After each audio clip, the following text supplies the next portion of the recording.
Greetings to all our No Art, No Life listeners on Substack, YouTube, and other platforms. Spotify. Yes, and David, here we are at episode 40. Jack, I can't believe Yes. that we have done 40. That means 40 weeks you have gotten on the train and come here. Yes. I can only say that that's impressive to me.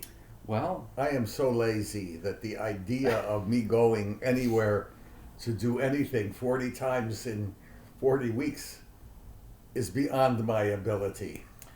I don't know about that. I think you have given me the incentive to know that this is the spot in which we must do this. So I think it's just a mere matter of coincidence that you haven't had cause to leave this spot. Well, if I had the strength, I would start next week going to your incredible. I mean, I hear that it's an amazing castle on the and that you live like, well, let me just say that he has 37 servants. 38? Including my personal valet. Yes. I've always resented you for that valet.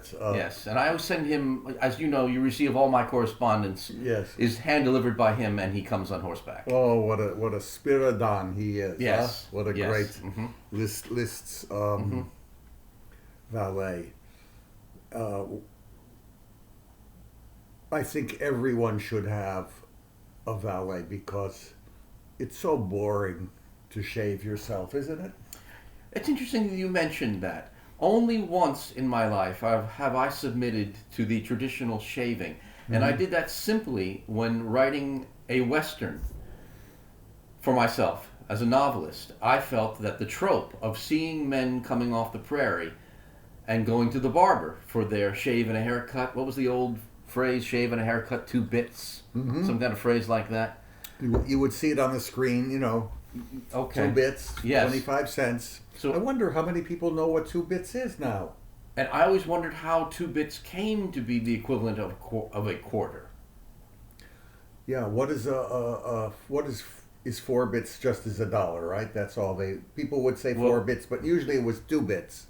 Well, The 2 bits quarter. was a quarter, right? Well, the quarter is an extraordinarily wonderful item. It's exactly the right size for For a coin. a coin. Yes. And it has a certain gravitas with George Washington, It I does. guess, on it.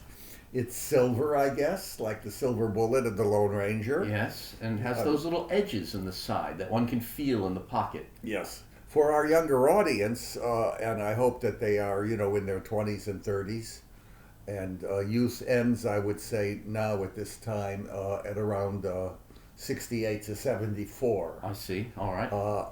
But I want to let them know that we often talk about like the silver bullet. Well, that's the bullets that the Lone Ranger had, right?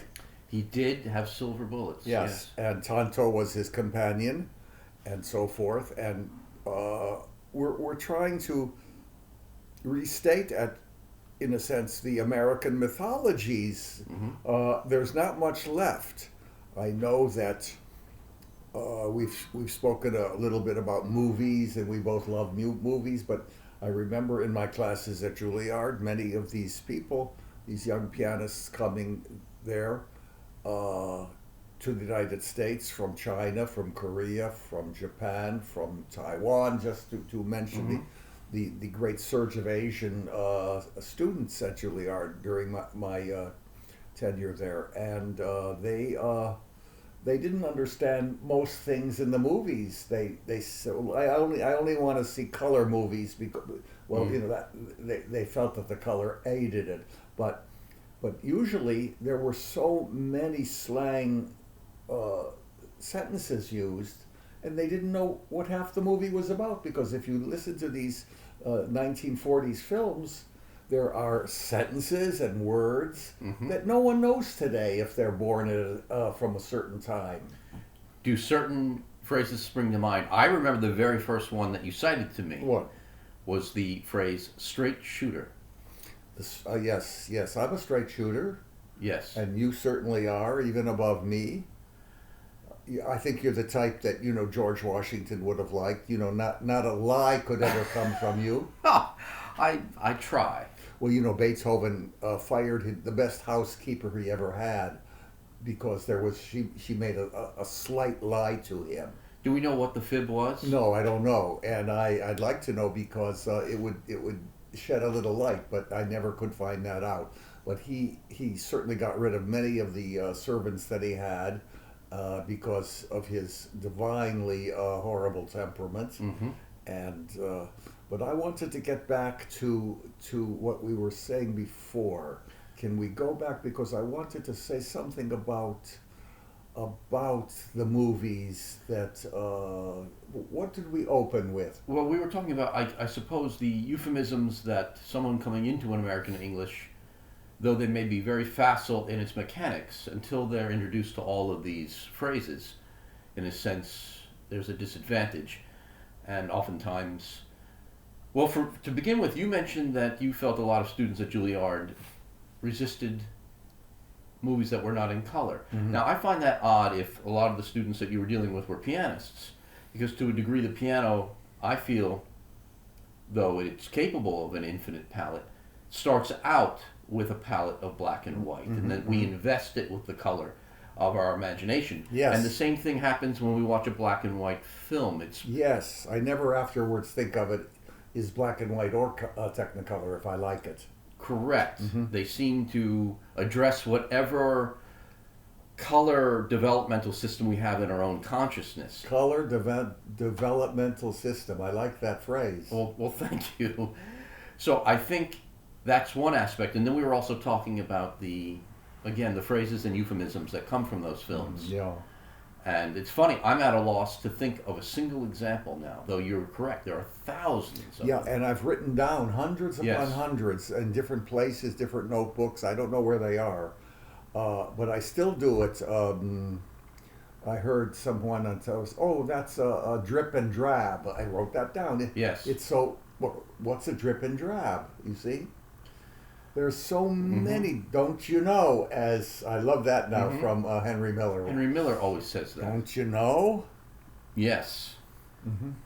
So many idiomatic films, in a way, were an encyclopedia that we would count on the Western, we would count on the mob film, the musical. All of them would The have. mob film, oh, I love those. Yes. And who are the great mobsters?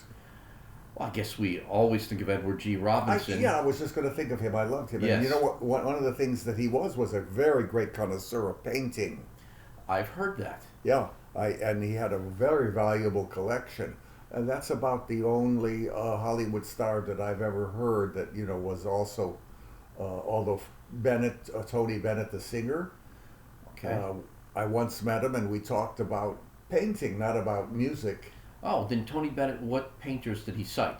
I don't remember. It I was see. so dark in this jazz place where we were listening to the jazz pianist from Canada, famous one, very famous. Oscar Peterson? Oscar Peterson, yes, and I listened to him play, and I said, "My goodness, he knows Schumann," because there was a lot of Schumann. All the in references that he would make? Yeah, Yes. references in his In his playing. playing, and I thought it was wonderful. I'm not a jazz man. I don't, don't pretend to be. I admire all of their pianism and their spontaneity, but I'm afraid that jazz doesn't do for me what it does for so many thousands and millions. I guess I don't know what we'll talk about Sure. jazz in another time. But I want to get back to these little phrases, and I wish I had my books with me because they are absolutely fabulous. They are. Each one says a world, and no one knows what they mean anymore. That's how quickly the American language can shrivel. Yes. Menken's book on the American language is, by the way, something I tremendously recommend, as well as his memoirs.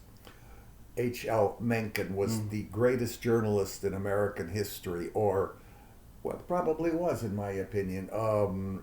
Just an extraordinary person that always knew what was going to happen next. And he was fascinating. There's a book I just read recently, which I own, a pagan to women. It's all about women and what you know Hmm. how hard it is been to be a woman. Harder to be a woman pianist, harder to be a woman painter, harder to be a woman in any way because they have to devote so much time to what?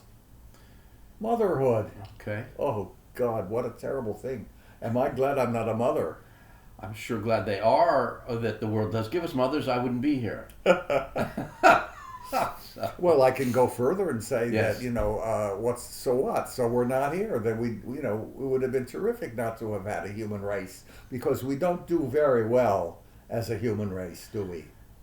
You don't think No. the glorious exceptions that are produced by the race make the foibles worth it? No, it's not. It makes it worth it for us, but for the great majority of people, they do not know that they have missed out on the major people born, meaning to study a Leonardo or to see the Mona Lisa or to read the Divine Comedy or Shakespeare or.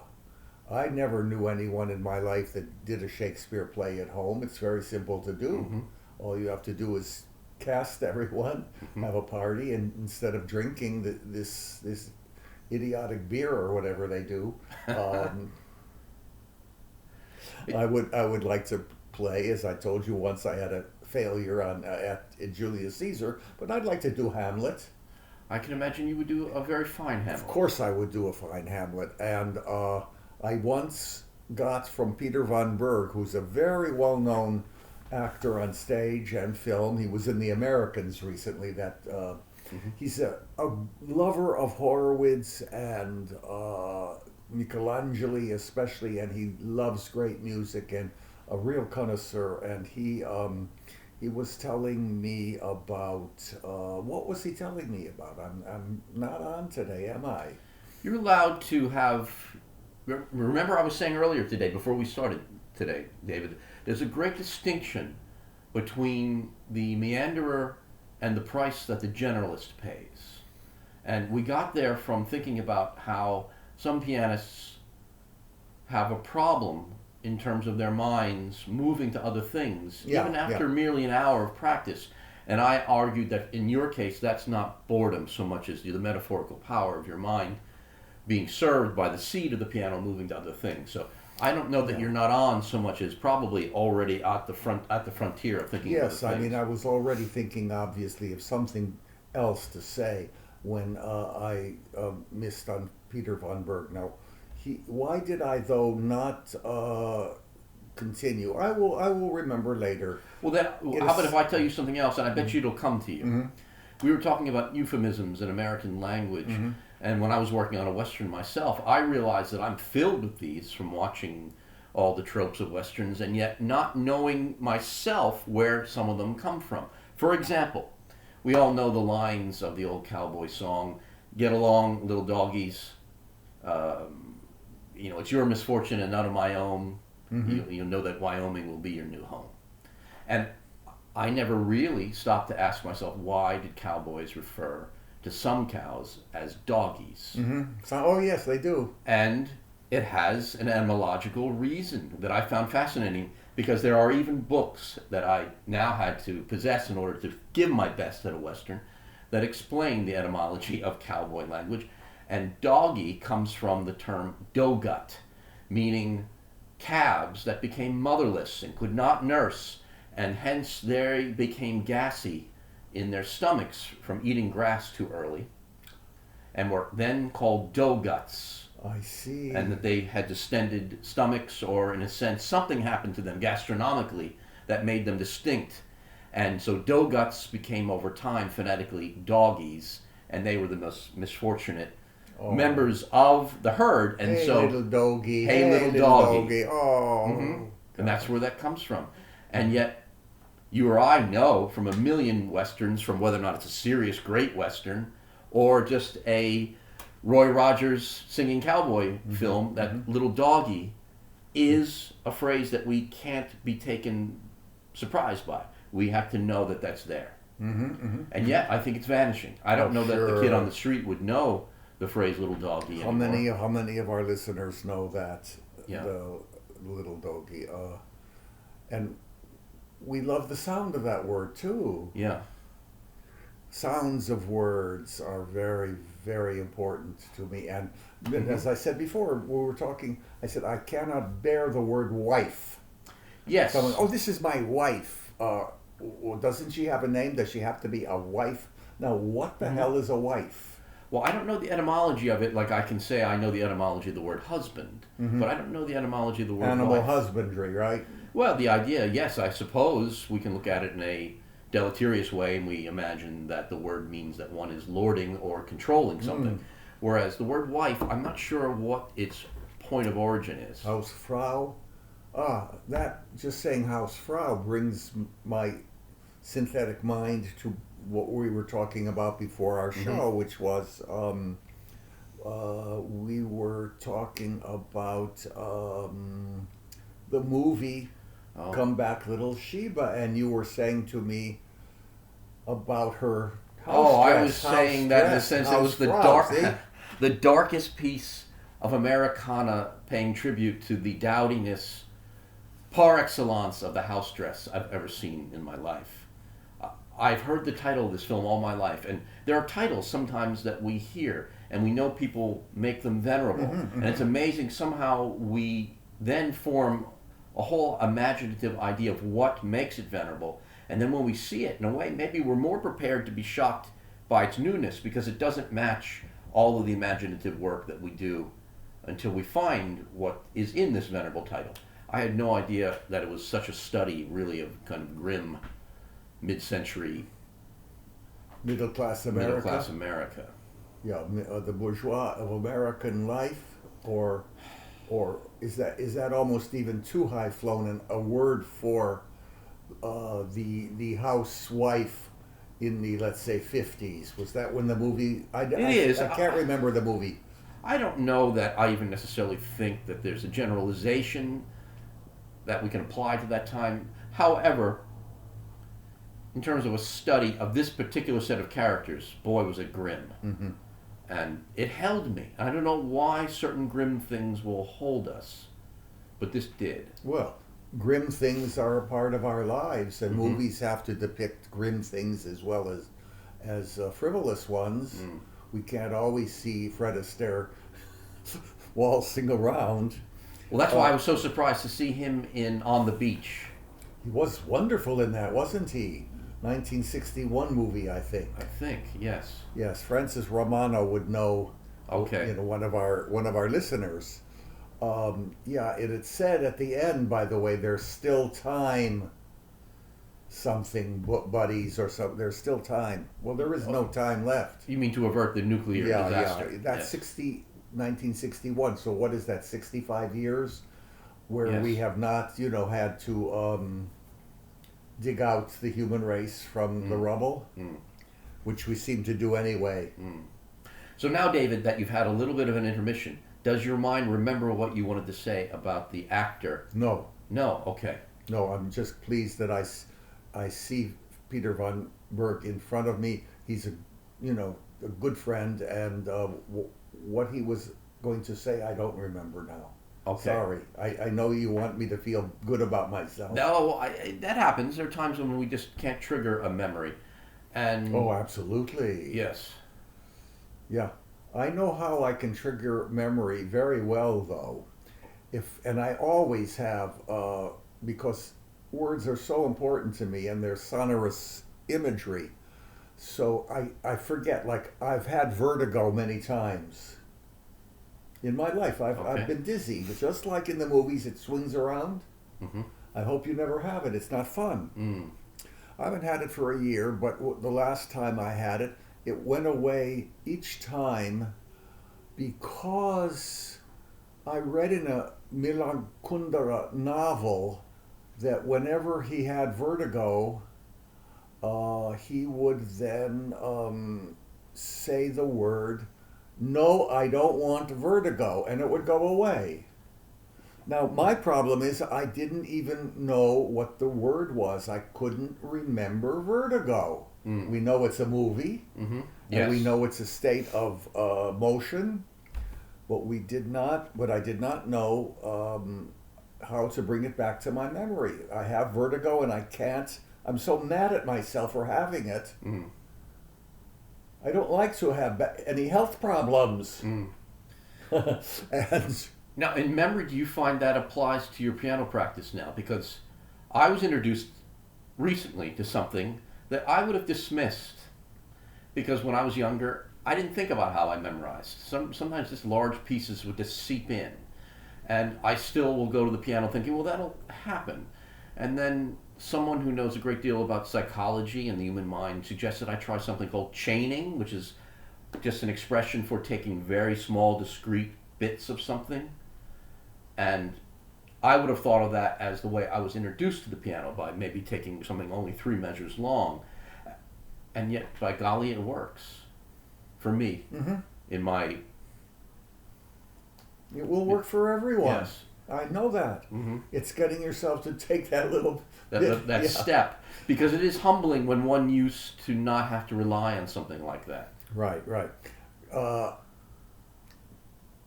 I want to go back to what I was saying about vertigo, though, because Yes. it may help someone in the Mhm. audience. If you can't remember a word and it does finally come to you, say it instantly to yourself, okay, vertigo, and remember that vertigo starts with a V. Hmm. A V. So the next time I had the vertigo, all I had to do was say, because I couldn't remember the phrase, because I didn't remember the word, Mhm. I would say, I do not want vertigo. And before I said vertigo was the V, the alphabet spoke to me and got that word back because it wasn't going to come. Did it work? Yeah, Wow. it absolutely works. Okay. If I have trouble with any word, I will give it its first letter. Hmm. And I will say, give me a word. Any word will do. Any word. Any Trumpet. word. Okay, word. Trumpet. Hmm? Trumpet. Tropics? Trumpet. Oh, trumpet. Okay, if I can't, yes, I've sometimes had trouble with trumpet. I can't remember that damn word Okay. because the sound pierces me. You see, everything about a word Yes. becomes part of you in a way. And I would say T. T is the trumpet. T. When you have trouble with the trumpet again and you can't remember it, you will remember T. And there you go. It will come back to ask me next week about T. All right, and we'll see if that is connected to trumpet. Yeah. Now, may I ask, are there words, this is a whole other tack in the conversation, in our shared love of English that you just simply find beautiful? Are there words that you favor above others? Many names I despise. Names that we give to human People, beings. people, yes, I don't like them. They're not either romantic enough, Mm. they're not dull enough even for the person that has it. You know, Now, do you find sometimes you can be surprised and then meet someone who has a degree of flair or glamour who can then energize a dowdy name? yes, but I will change that name for them. Okay. I will call them By a new some name. some new name. Yes, I was telling you about a friend of mine who I didn't like his last name, and I decided his name was Lanson. Lanson. All right. I like that sound. Yes. And he became Lanson. Mm-hmm. Why not? Mm. I never again thought of his last name. Just I called him Lanson by the last name. Mm. Why should I not have fun with everything I do? Sure. Well, that goes under the heading of something else I was thinking about in terms of our ability to appraise ourselves, even if there's something that the outside world thinks is venerable that we should then start to take seriously about ourselves. I was impressed when you said that from the Beethoven literature, you say that for the most part of the 3 periods that we usually assign to Beethoven, that Beethoven thought what the material from the first and second period, for the most part, wasn't representative either of his ultimate quality or something that he thought was worth Yeah, no, Beethoven only said that now he's starting anew, so to speak. Starting That is, anew. He's not A. If you need to get that word back, it's Oh. amazing how deep the alphabet is in us. You mean for the word Yes. anew? Anew, just All right, so then that leads me to this question. I was reminded only yesterday of a phrase of Richard, or do we say Richard Strauss? What's the going? Richard Strauss. Yes, that he assessed his work or assessed himself as a first-rate, second-rate Yes, composer. he's ridiculous, of course. Meaning that he's doing He's a himself- first-rate composer. I see. Why did he say that? Because if you look at any composer and if you have my book, The Essential Canon, and you'll read that I have to choose for the essential Salome, Electra. I don't choose the wonderful burlesque for piano and orchestra or the violin sonata. I put little asterisks next to them in a separate thing after the essay, but the Essential Canon is based on first the biography and then the works, where I then talk Well, about if I may them. say, I see a copy of the Essential Canon Yes. right to your right. Why don't we show everybody? You see it. There it is. That's true. That's a I was book. looking for this. Yes, and there it is. E, essential. Well, there it is, Strauss. Look at this Mendelssohn. I love this Mendelssohn drawing I did.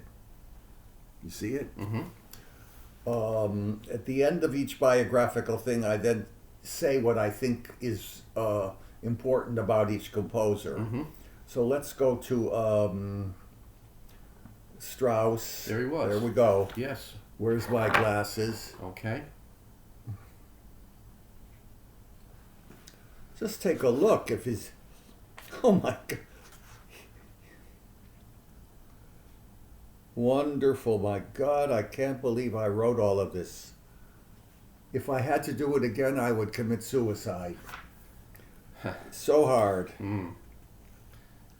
The pianist Glenn Gould, a passionate Straussian, concluded, "The great thing about the music of Richard Strauss is that it presents and substantiates an argument which transcends all the dogmatism of art, all questions of style and taste and idiom, all the frivolous, effete preoccupations of the chronologist."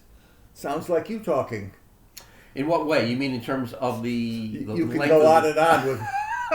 I don't mean that as an insult. I understand that, but I'm flattered. Thank you to have a Gouldian sentence structure. He has, you and Gould have a Baroque way of talking. I think I know what you mean. You know what I mean. I thank you. It presents to us an example of the man who makes richer his own time by not being of it, who speaks for all generations by being of none. That's happening more and more now in music because the 20th century had so many styles.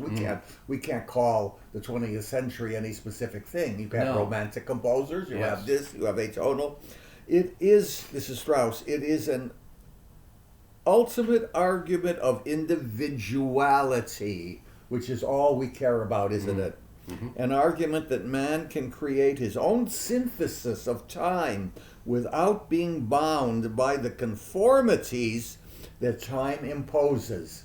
This is a major statement about Richard Strauss, and that is exactly the truth. This is the only composer that composes into the 20th century, right to the last thing in 1949, the 4 last songs, where they are actually in the living repertoire constantly. So I begin now. This is the end of the biography section. Don Juan, 1887-88. This extremely ecstatic score describes 3 main concepts, and I go on and tell you what they are, because that's what he said. Then we have the Death and Transfiguration. We have Till Eulenspiegel's Merry Pranks. We have Thus Spake Zarathustra. He was very, into Nietzsche, as so many were. Then we have Don Quixote. Nobody has anything like this. I mean, No. then we have Heldenleben. These are the greatest single-tone poems ever composed, in a Yes. way. And now we have Salome and Electra. Anything else? So there's many operas, but these operas, they're all very problematic, but very interesting. I've heard of them. I've heard them all. And then we have two more. Rosenkavalier, 1910, and then all the way up to 47, 48, we have the four last songs, and then we have other principal works, and then their recordings, by the way, Schwarzkopf, and this book will change your life. It changed mine, it made mine miserable. Could you reverse to the front for our audience? Farrar, Straus, and Giroux, or North Point Press. It's been in print since 2001. Came out a month after the 2000, the Towers, and it got nothing. I mean, it made its way. Isn't that interesting? This book made its way on its own, without any publicity, without any money behind it for advertising from the publisher. I had no interviews on it. Everyone for 1 year was only interested in the 9/11. And I thought, oh, it's the end of this book. No, this book is still, you just got a copy. I got another copy, yes. I had lost my original over the course of its use, and it was time for a new one. I love the book, but I hated doing it. Why? It was so hard. All of a sudden I had to listen to all of these pieces again. I had to think about them. I had tremendous research. And worst of all, the publisher made me do sources on each of the composers. Look at that. Yes. Look at that. I see that. You see, unbelievable. You're right. That's, I think, the only instance in your output of books where that's there. I said to my agent, please help me. Don't let me do this. I can't do it. I understand. And he said, "Oh, we'll have a meeting, and we'll get what you want." No way, because in their minds, well, that's nice that he's writing about the composers, but there's a word called scholarship. It drives them crazy. So who's the scholarship for? It's for the four people that have ever used it in the history of the 20 years that it's been out. And it's there's been nothing added to their permanent repertoire. I understand. This is one of the things that bothers me, is that, let's say for piano, which we love, this is hardly a book on piano, it's on everything. And I went through my mind to see what work is left out. Almost nothing is left out of importance except a 6-minute or 5-minute piece from an opera called Donna Diana. You mean left out from your book? Yes. Now, Donna Diana? Yes. I'm ashamed to say. Reznicek is the composer. I was going to say, I don't know who wrote that. Well, you do know it. I do? Because it was the theme of the Alaska thing, the dog show, the Canadian Police. Northwest Mounted Police? Yes, the show was called on radio. Damn it! I don't. It was a radio drama. And if I could sing, I would sing you the main tune. You know it so well. Okay, we'll have to research that. All right, I will. I remember that one of the commercials said that if you buy, this oatmeal or something, that you will get a deed for a square inch of land in Alaska. Wow. Oh, I wanted to. I was 6 years old or something. I sent in somehow the thing and got back this wonderful deed that tells me that I own this land in Alaska. Yes. And maybe I still do. It's very possible. I don't know how much. Maybe it's this size. Yes. It's quite wonderful, isn't it? Sergeant Preston and the. Oh, the Northwest Mounted Police. Yes, Sergeant. And go listen on Google right now to Bernstein do the Donna Diana Overture, and you will recognize it instantly. All right, so here's a case of appropriation, very much like the Lone Ranger. Yeah, that's how I went. That's how I loved this piece. I see. You think that at 7 years old, I knew that Reznicek was a Czech composer who wrote a very popular at that time a group of operas, and this one being the most, Donna Diana. Okay. And it's Interesting. the only work that I'm sorry to say I couldn't get in because there was no possible place where I could put him to give him any rank in the Okay. way the book is structured. I see. All right. Yet it still bothered me. Oh, I understand that. I do. Well, that probably goes under the heading again in terms of That's my scholarship, Yes. my knowledge. I don't want to have to get a book and say on page 154 I quoted this. No, nothing is good unless there's many quotes in an article or in a, to me. I love to read someone who says something better than I could. That's why I want it in. Right, and don't you think the quotation satisfies the notion of citing a source, as opposed to, as I think you're in agreement, chaining at the end of a book, just a large academic apparatus. I will say, to play devil's advocate sometimes, I will read the indexes of books. It's another story. I Yes. always do. Yes. First and foremost, I want to see where Liszt is mentioned, or Chopin if it's a music book. I want to see. I can tell the quality of a book by doing the index. How do you feel as opposed to notes about bibliographies? I'll read those. Oh, too. I'm fine. Oh, I'm fine. Okay. Yeah, The Art of the Piano has a pretty large bibliography in it at the end, but the first edition had an index, but by the third edition, the new publisher didn't want to spend the money. Okay. Drove me crazy. When you work with others, my friends, as you all do, and I do too, we understand Sartre saying, hell is other people. Well, I want my piano book, my new one, Much Ado About the Piano, to be published.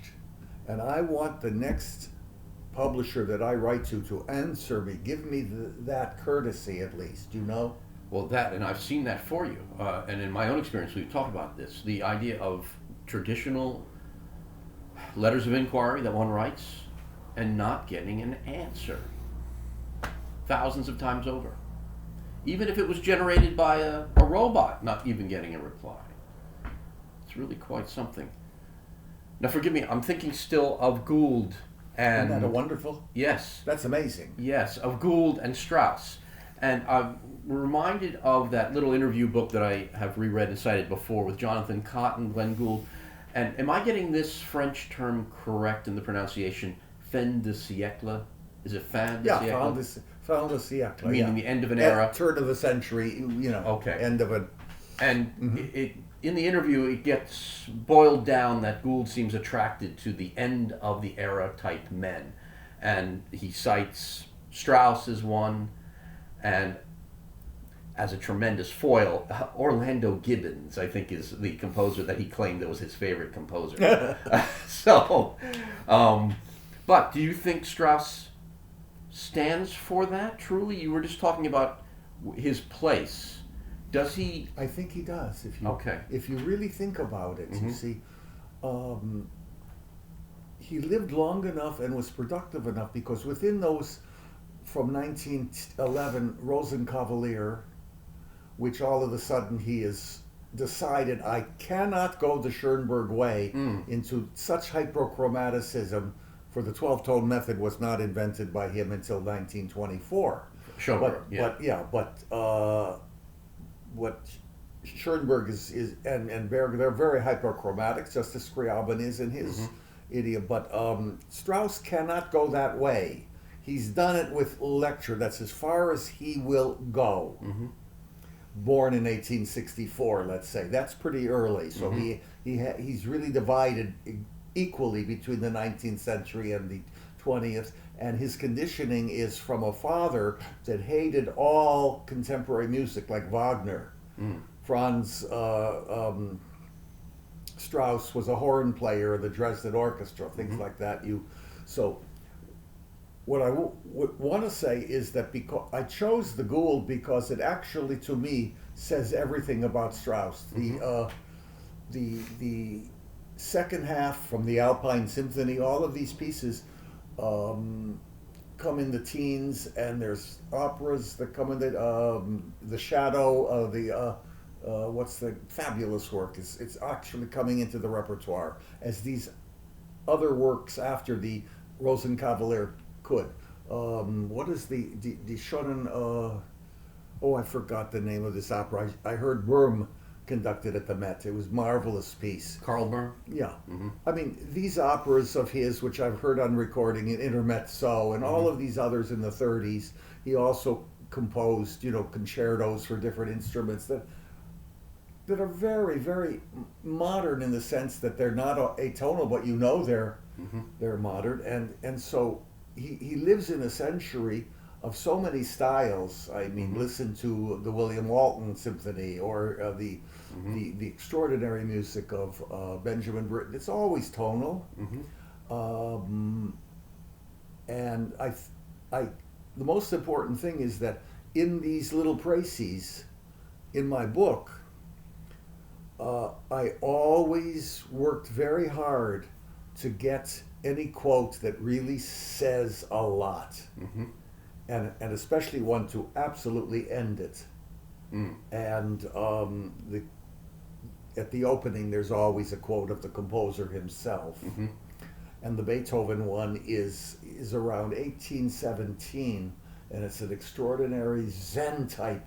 And it was interesting because I was reading recently that around 1817, he was reading Hindu and Indian literature.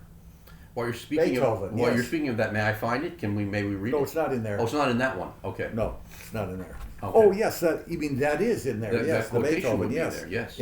I had him say that in the beginning.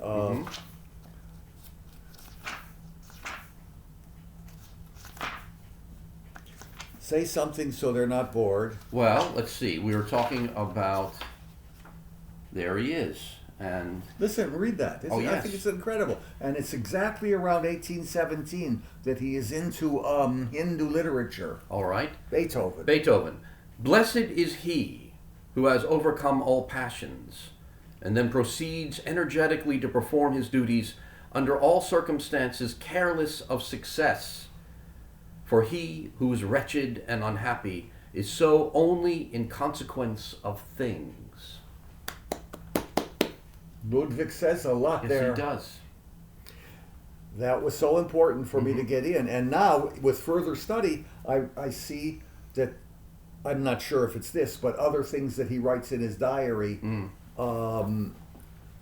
associates his reading with Eastern thought, which was coming to the fore in 19th century Germany, of course, which, there were many scholars of and even learners of Sanskrit and things like that. Well, you were talking about how much we owe even the piano's existence to the idea of translation that was going on.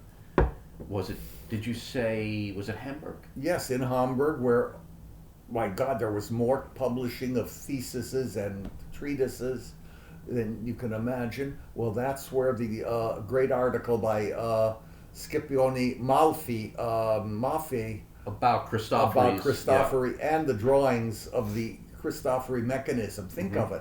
And also, here's a man, and Cristofori's not saying, I don't want any of this to be known. He wants, people today are so careful. Oh, let's get our patent number or our copyright and all that junk.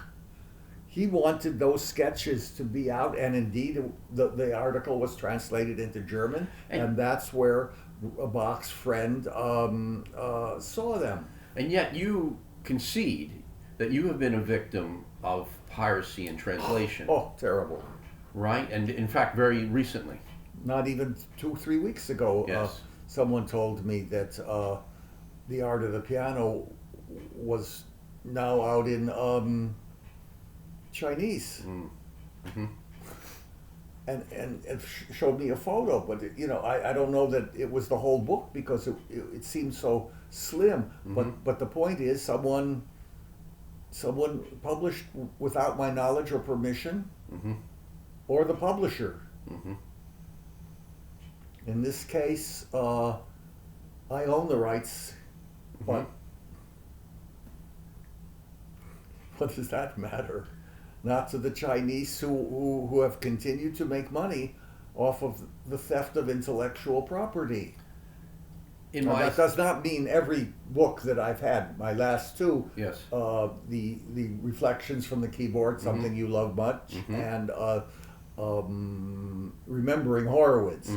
That took them 5 years to translate. I'm telling you, and my friend Yuan Shang, great pianist who teaches at the Central Conservatory, says it's really good translation and on and on. But who knows what the art of the piano is? Who knows what the shadow knows? So no shadow has appeared to tell you the quality of the Chinese No, translation. I don't have a copy of it. I see. Okay. As I submitted to you, I suspect if it just suddenly appeared, someone just ran the English copy through an artificial intelligence machine and just produced a instantaneous. Could I get to them and have them perish in front of me? You know, that's my great fantasy. All enemies must perish in front of me. Well, I would hope there would be some recourse, but I would imagine the recourse is No, there's probably no of recourse. limited power. No recourse at all. None. Yes. None. Before Reflections was legitimately published by this wonderful house in Shanghai. I've never met them, but you know, I'm actually getting some royalties as well. But there was also knockoffs of that book before, and it made a lot of money for that publisher. And I tried to get a lawyer, but it was just impossible to do any work. Now think of it, I'm a little fry, a little thing. What about, let's say, all the novelists like Roth or all the Americans, Faulkner, and anyone, you know, even dead, that they just ripped off. Agreed. And I've been treated very well in China, and I've been there several times. And when I was in Wuhan, I never had even heard of the city, frankly. I mean, I'm embarrassed to say. Yeah, go there, it's a 13 million people. Oh, okay. And a very interesting city. And I think that everyone in the audience had a copy of one of my books that was ripped off. Oh, And I was there signing autographs. of pirated copies. Yeah, I should have, Yes. like Cary Grant, asked for 1/4. That's what he did. For every what do you call it? Autograph hunter. Yes, I will sign my name, but you have to give me 1/4. And supposedly, although he had the reputation of being cheap, Cary Grant, Yes. I really believe that he actually did what he said was every one of those quarters went to charities. Okay, so he did, in some cases, genuinely collect a quarter from an autograph hunter? Yes, Oh, I see. why not? I I was at understand. the University of Southern Mississippi doing a week Yes. of music things, and I did, you know, this and that, one thing on Carmen, one master class for the pianist, and then my friend Stanley Waldorf said, you know, gee, I want to introduce you to the art department, knowing that I, you know, paint and draw. And I went down and I did a lecture on Delacroix or something. Yes. And they were all there, all of the students with their easels, and they weren't very good All right. at all. And so I said to this one woman, young woman, she said, "Oh, well, can you do my portrait?" I said, "Yes, of course I can." So I took out a piece of paper, or she gave it to me, and I did a portrait.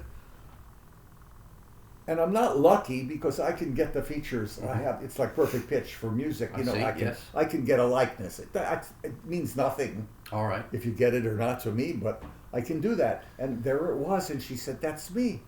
And she said, "Can you give it to me?" And I said, No, I've made a rule never to give my paintings to anyone. All artists have to have them sold. Well, right, Virgil And she Thompson. said, "But I have no money." Now, what about the Well, subtlety? I'm going to finish. It's Yes, too, yes. too great. Yes. And she says, I said, "I'll bet you have some money. Open your, purse and Yes. whatever they are." And she opens it and she has some change. I said, "There's a quarter." I said, "I'll take the quarter and you can have the drawing." Okay. that satisfied me and certainly satisfied her because she got a drawing Yes, that looked like her. I understand. I didn't give it to charity though, I see. All right. because I think at that time a quarter would not buy more than some bubble gum. Okay, now how about if you may reflect on the idea of signing autographs? You've had the unusual experience of having people approach you and understand you to be someone else. Would you share some of the comic stories where you are asked to sign the autograph of another person? I'd like to share them, but I think it's almost it's a 30-minute program just on that. It is. You want to hide that for another time? Yeah, I would like to say though something different that always bothered me when you go to a place and the authors write their little name, Yes. nothing to the person, even in front of them. Yes. Just their name. And I say, do you understand that your reader is your most important person in your life? Mm-hmm. You have just given 2 years to this, or 6 or 20, and you're not even saying for Cynthia Smith. Mm-hmm. Hope you like it or something, and Yes. then your name. Can't you take that time? And I'm wondering how come they have. It's so wonderful to see someone smile when they're having it personalized beyond the damn signature, which is usually so cramped. Mm. This is to play devil's advocate, and I don't mean the signature or the autographing of a book. Do you ever feel in your private heart as a reader a little bit alienated by a dedication? When I open a book and it will say, in print, like to my dear uncle, I think, well, the author should be addressing the stranger, whoever might be dearest. Do you ever feel that? Or is that Yes. just the perversity of me? No, that there's a wonderful book that was published in England on just the author looking for interesting dedications. Oh, okay. And he picked one of mine. It was the one that said, to my parents, Yes. who on one fine day bought me a piano. I know it well. And someone found the English edition, Golank's. I'm so proud to be with that publisher. Mhm. It's probably long out of print there, but I mean the point is that Golank's published it, and someone read it in England and put it in the book. Yes. And so I found a copy somewhere, and I have it. That's wonderful. All right, This is great. Yeah, I think that dedications are important. Look at the Archduke Rudolph. What would Beethoven have? What would his life have been without knowing the Archduke, who was really in the brother of Franz Joseph, the emperor, Franz #1, and 25 dedications, a little over much, I think, go to the Archduke Rudolph. It may be less, but the Missa Solemnis, the Hammerklavier, the Fourth Piano Concerto, the Emperor Concerto, the Les Adieux Sonata, we're going on and on. One man did that. He deserved every single dedication, and he loved getting them. In fact, when Beethoven, if he loved the work, especially like he loved Opus 90, Sonata in E minor, and it wasn't dedicated to him. He wanted to try to convince Beethoven to dedicate it to him. This man wanted to get in return for the money that he gave Beethoven, including often paying his rent, paying his lodgings. Think of it. So in a way, do we feel that the composer is also knowing that the really perceptive reader of the score or a book will know that the dedication is distinct from the substance of the work? Yes, I think so. I see. Now, I feel that usually. okay. Yeah. And do we also know from the lore, I can think of one example, I think, where sometimes a dedicatee resents being the subject of dedication. Well, I think you have to always get their approval of it. I mean, do we understand with the Liszt Sonata being dedicated to Schumann, didn't Clara Schumann take exception to the piece? And Yes, she took exception to the piece, but what could he do? He was in an insane asylum in Bonn. right, Schumann. Robert Schumann, yes. When the work came out, and Liszt wanted to return the gesture of the other great monument to Romanticism, Schumann's Fantasy, Yes. a work of same dimensions, a 30-minute thing, Mm-hmm. and so he dedicated it to Schumann, and Schumann would have been delighted, but I don't think he knew about it. I And understand. Yes. Clara went above that in the sense that she took the dedication off of her edition. Right. Now that's not nice, Clara. No, I never thought that. Yes. Why would you do that to a man who helped so many people? Yes. You might have been. I mean, Clara was a real tough cookie. You know. I mean, Queen Elizabeth, Victoria did not give her enough applause and compliments after a recital where the Queen of the British Empire, think of it, the most powerful woman in the world, and Clara said, "I'll never play with the Queen there again." I mean, you know, this is not funny. She really had some spunk. Yes. She must have really had a hard time with life with Schumann, of course. Very I can only hard. imagine. Oh my God. But yes, I mean, I don't think he got his approval, and well, she showed it by taking it off her famous edition of Schumann's piano music. Bad thing. Now, David, in thinking about reading and a more generalized thought about reading, something that you said maybe 3-4 months ago, such that I committed it to my notes. And it's something that I had always thought in my private heart and mind, and yet as I aged felt it was more unlikely and more unlikely to be something that I would encounter. And hence it resounded when you said it to me as well, that we can really never be closer to people than to the people with whom we share mutual reading. And that really resounded with me.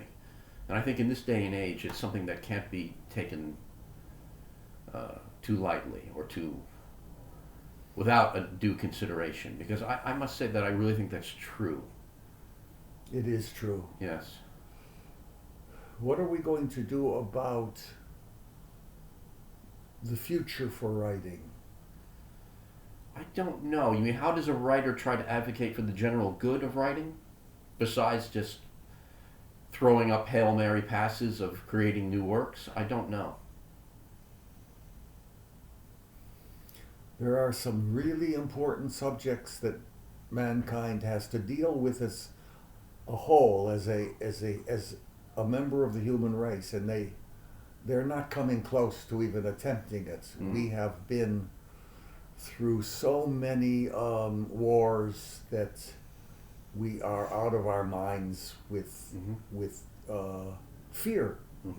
Fear, the fear that goes on that we do not consciously know because it hasn't happened since 1945, and that is the atomic bomb. We now have, 14, 15 countries, each vying with each other. One of them we're trying to stop. It's so ironic, the nation that dropped the bomb is trying to stop a nation who wants to have atomic energy, so they say, but they really want an atomic bomb to destroy the world. How are we going to get to the people of the world to say, not with our small little percentage of people, that's for sure, but I hope that every one of them takes this seriously. This is what I think about all the time. What is going to happen to Beethoven? What is going to happen to Mozart? Not to mention the small geniuses that are geniuses, nevertheless. These are the people that have made it, for me, something to live for. When I tell my class that I don't want to live if I don't have Chopin in it, in my life, I'm not joking. Well, if I'm going to miss something in the non-existence area, it will be, and of course, thank God I won't know about it, but how could I live without Chopin? Forget playing him even, just, oh my God, it just drives you crazy. or Liszt or Beethoven or all the works that we know. Mm-hmm. I mean, every measure of Mozart is a compression of the whole world of classicism. Mm. It's so perfect, so perfect. Mm. We're going to give this up for annihilation of the whole human race? Isn't this the major topic of our time and nobody speaking of it at all? No, on the contrary, they like the word nuke. Remember I said words are very important? Oh, let's nuke them. Well, Oh my God. to play devil's advocate for Yeah. a moment, and thinking of Glenn Gould again and of that Jonathan Cott interview, I think I've cited this, if not here, at least to you in private before. Do you remember his reply to this notion about the nuclear threat? No, tell me. He said that he would never join a nuclear disarmament society until there was also a society for the prevention of little boys pulling the wings off of butterflies. Yes, he couldn't stand anyone fishing, you know. Well, right, but I think what his real theme is that the ultimate and only reformation is self-reformation. Yes, of course, Uh-huh. of course. But, we know very well there's not going to be many self-revolutions or self-revelations. You and I know that we, in our own way, have traveled difficult roads. Just being a pianist or a musician in a society that, says what you do doesn't make you a living. Understood? Yes. Well,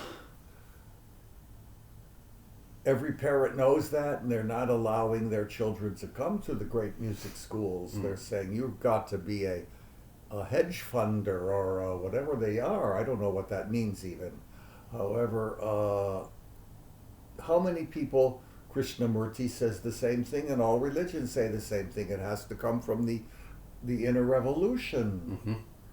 I don't see anyone having any inner revolution, and that's why we're not talking about it everyone says you must talk about things. Mm-hmm.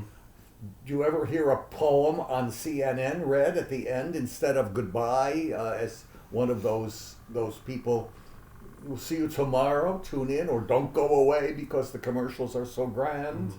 Well, do we feel that that kind of media was ever elevated? I want everything elevated. Okay. I'm not joking. Well, could that just simply then be a frontier? That could be a frontier for good. Right. Eric Fromm says, imagine we have radio and television, which could be one of the most amazing things for high culture. Mm-hmm. And there's no high. Have you ever seen a Shakespeare play weekly or once? Every week there should be a channel. I don't care what it is, cable channels, and there should be giving actors a chance to perform. Then the next one, a piano recital with you and me host, let's say. Okay. Or why shouldn't my piano class be televised to the world? All these young people, I mean, they come from Germany just to play in my class. Think of Yes, it, yes. just ridiculous. Mm-hmm.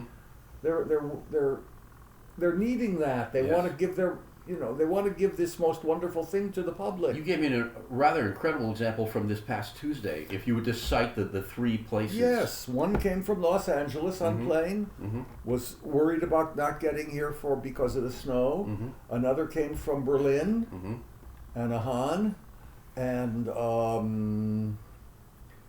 another one came from New Haven, going to Yale. Mm-hmm.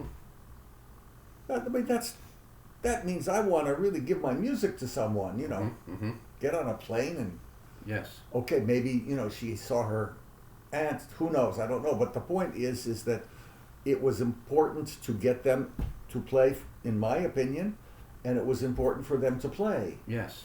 Well, I want television to put on my show is not enough with the interviews. I mean, I want a weekly thing. I tried Channel 13. They never even answered me. Yes. Right? Mm-hmm.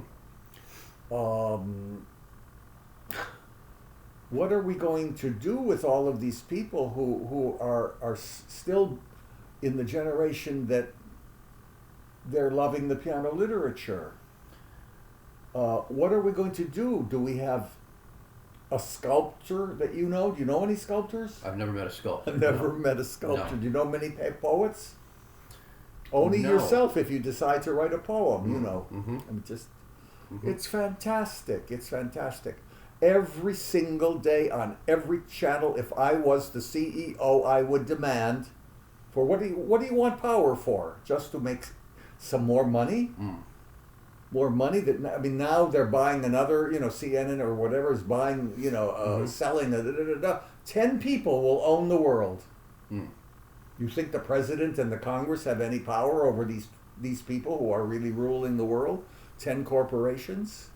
So I want to see at the end of every radio show, 3 minutes. Today is a Yeats poem. Tomorrow is a, T.S. Eliot, Ezra Pound, Keats, and Goethe. And you don't know German, of which nobody in America any longer knows. Have it translated right there in the. But I want to see the arts promoted on the radio. Not rock and roll anymore. All gone. I want it all gone. So if I had the power, out, my friends, out. Yes. Let me in, because if you're going to have any revelations that you're talking about or inner revolutions, it has to come through art. Now, that would be an interesting thing for us to speculate about.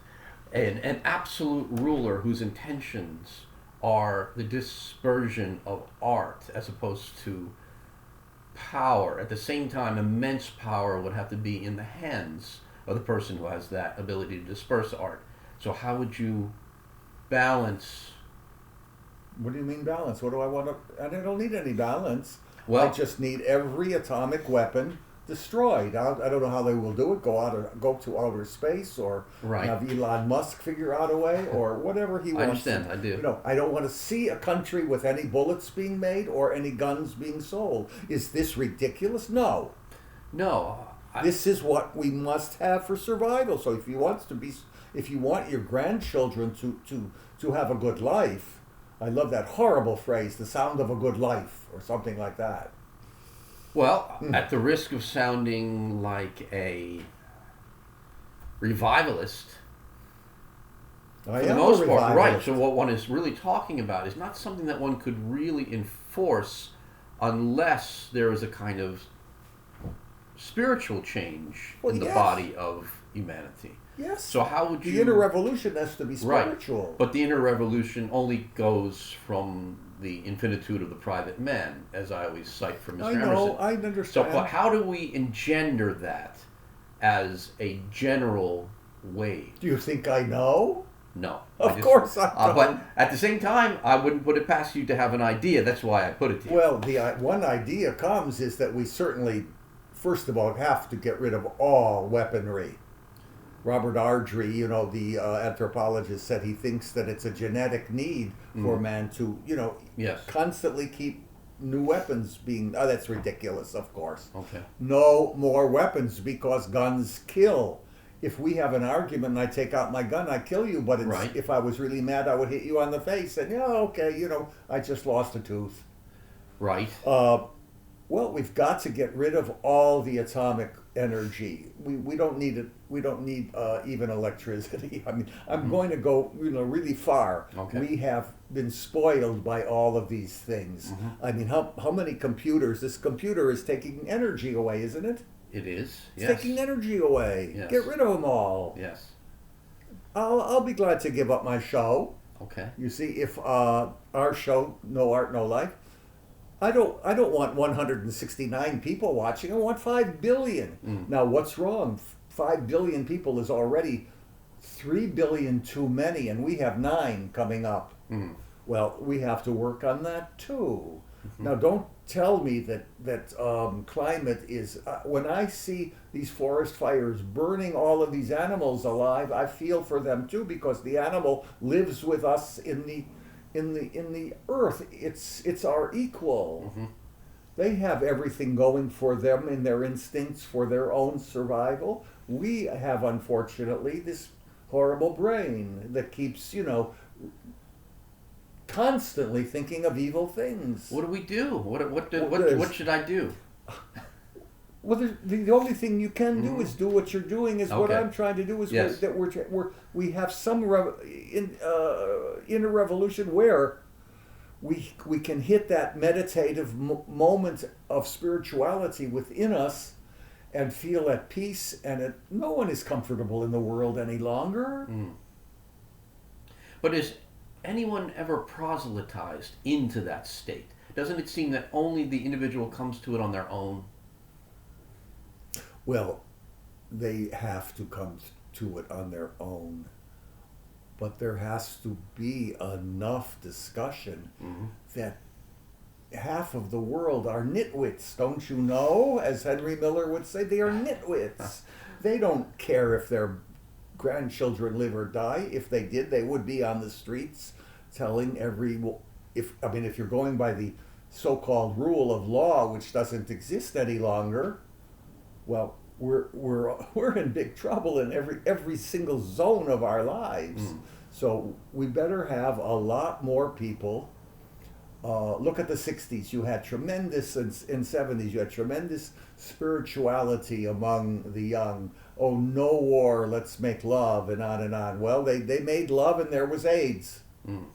I mean, we must take this seriously, and we are not. If I don't talk about this, I would say that I'm not doing any kind of job. Now, culturally speaking, I want every single host on every radio show and every television to have a poem at hand or a poet, a live one reading their stuff. I don't want to have this junk any longer. Isn't there a moment in time where there must be millions upon millions of people that can't bear the junk anymore? I would think so. But I don't know the answer to why But they're endure alone. it. They feel lonely. There's no one telling them that they are they have friends here in North Carolina or in Alaska that feel the same way, and we don't want our children to be incinerated.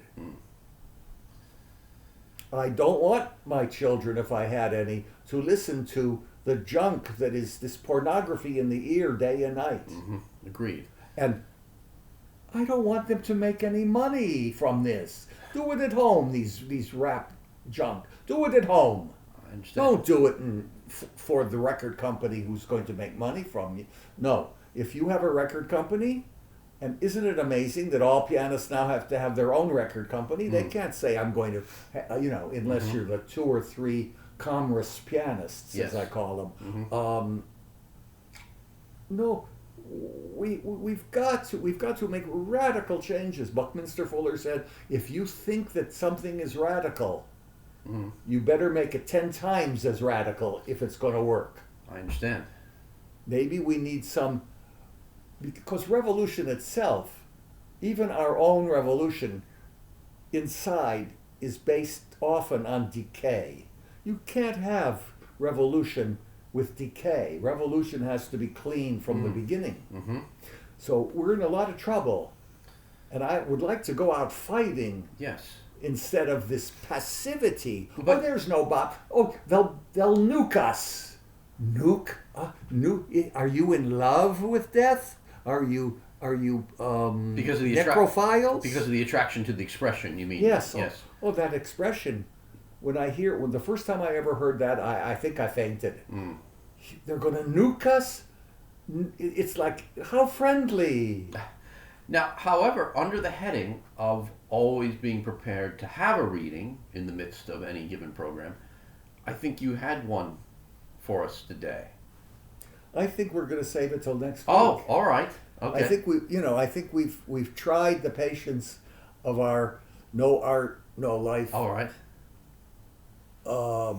audience, and I want them to tell everyone that there is a screaming madman, Duval, wanting all the bombs gone. I understand. Let's begin somewhere, and let's go out fighting, not with the little murmur, as the poet says, Yes. All right. And the executives of all the networks in the world, I'm sure they're listening to me today. Every hour a poem must be read. Do you hear me? Okay. Thank you so much for Yes. listening, Jack. Yes, Dave. So great to see you. This is our anniversary program. This is the 40th. 40 programs. Yes. I've loved doing them with I do you. too. Oh, Yes. good to see you. As you, David, and until next time to our No Art, No Life audience, Thank you for listening. thank you for listening. Till next time.